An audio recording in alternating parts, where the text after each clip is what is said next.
Hi boys, it's Graham here, and today I'm going to show you how to make salmon soup. We have this for Christmas every year. This came from Pops's side of the family, and I learned how to make it from your great-grandma, Goldie. That would be Pop's mom. And I couldn't trace down any other history on it. So she taught me how. It was even before I married Pops, and I pretty much brought it to the table every Christmas since, which has been over 50 years now. And everybody pretty much likes it. I don't think I've ever met anybody that don't like it, but it's just a very unusual soup. And I have a little story about it before we start making it. When I was growing up, my dad would always make oyster soup. And there were 6 of us kids. None of us liked oyster soup. But in order to have the very good fried halibut that came with it, that he made for Christmas Eve, we had to eat oyster soup. Well, I always sat to the left of my dad, and so somehow all those little oysters would make their way to Dad's bowl, and he was fine with that because he liked those slimy little oysters. But so this is a great alternative for oyster soup, and besides that, it tastes better. The ingredients for this soup, it's very, very simple. There's not a lot to it. I use salmon in a can because that's the tastiest. And I usually get the big can and I clean the salmon. I don't like any of the black or brown. And then I also clean all the bones out. And I throw everything away except the bones because Pops eats them.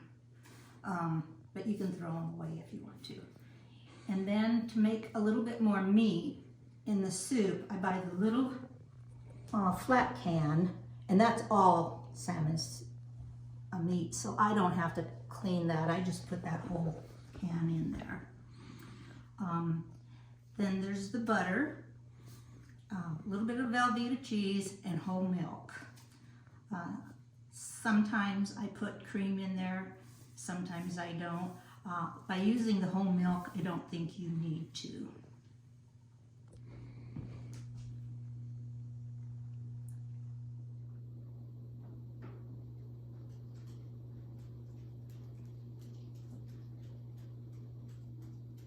To get started, I usually get 2 or 3 cans of the tall cans of salmon, and I drain it into a strainer because I want to keep the juice. And then I throw all that stuff away, and then I put it into a little bowl. And this is how I usually, Pops likes the bones, so I usually take those out first.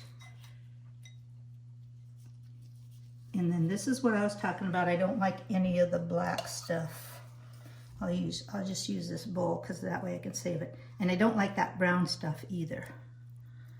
I know it's probably a lot of waste for some people, but I like it nice and white. And then after that, I usually break it up. I make sure there's no bones in it.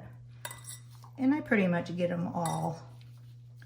And then I throw it into the kettle that I'm going to make it in. And the reason I like this salmon is because you get more for what you pay for. I know it's a name brand. I've tried many different kinds of salmon, and I still like the chicken of the sea the best because it's just a nicer product. Now I have all the ingredients here. This is what it looks like. There's quite a bit of salmon meat in there, which is the way I like it. And a lot depends on how big of a pot I'm going to make too. Then I have the salmon bones, which you can throw away or give to Pops in our case. And here's the salmon juice.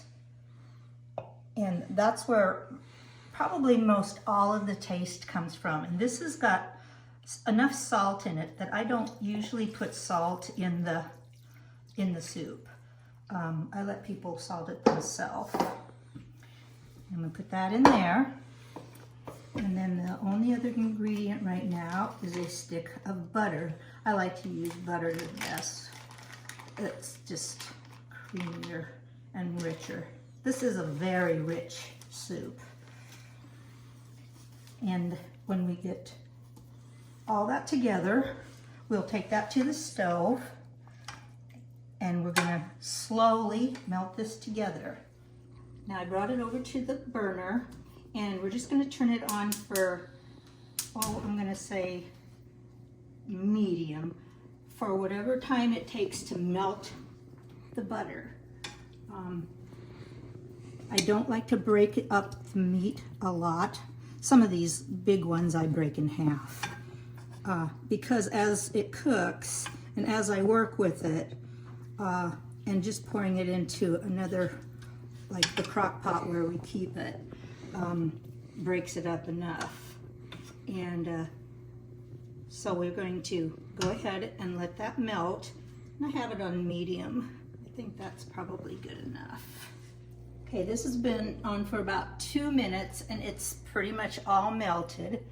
This is when I usually put in a little bit of milk to temper it. You want to be really careful because milk will curdle. But this is fine because this isn't real hot yet. And I'll put in a little bit of milk in there, probably half of it, and you can see what it looks like. And then I use white pepper. You don't have to use white pepper. This is the one I like. And the reason I use white pepper is I don't like the little black dots, but black pepper is perfectly fine. And this is when I usually pepper it a little bit. I'd say probably a teaspoon. I'm going to stir that up a little bit. Now this is just cooking, and I'm going to go ahead and put in, I cut up, oh, it's about a third of the chunk of Velveeta cheese, and I cut it into squares, and it makes about 1.5 cup of cheese cubes. And this is when you go ahead and watch it. You never walk away from it. You just keep pushing it around. Now that I know that everything is in there, that I'm going to put it in there, I'm going to go ahead and put the rest of the milk in. And this is a little quart. This is a quart of milk. Now I do add, once I get it in the crock pot, sometimes I add milk, but basically everything is in this soup right now, and it's just I'm gonna keep it on medium, and it's just all gonna melt together. And this is when all the flavor comes into the soup part, the milk. Okay, it's been about 5 minutes, and what I look for is, see how the cheese is melting? I want all that cheese to melt. You know, it doesn't seem like a lot, but it makes it creamier. It's a very rich soup. And this is when I usually look for any little black things that I don't like the look of, because I like it to look like this. And most of the time I get it pretty well cleaned.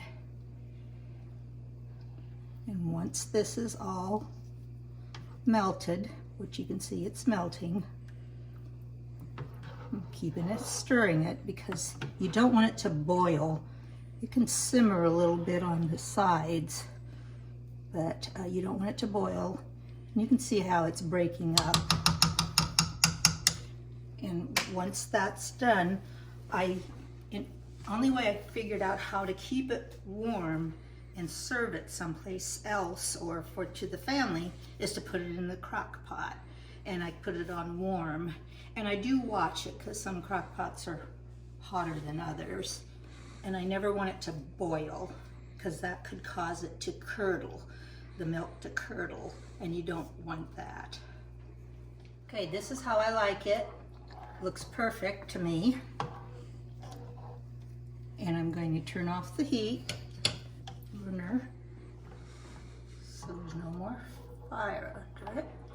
Give it one more stir.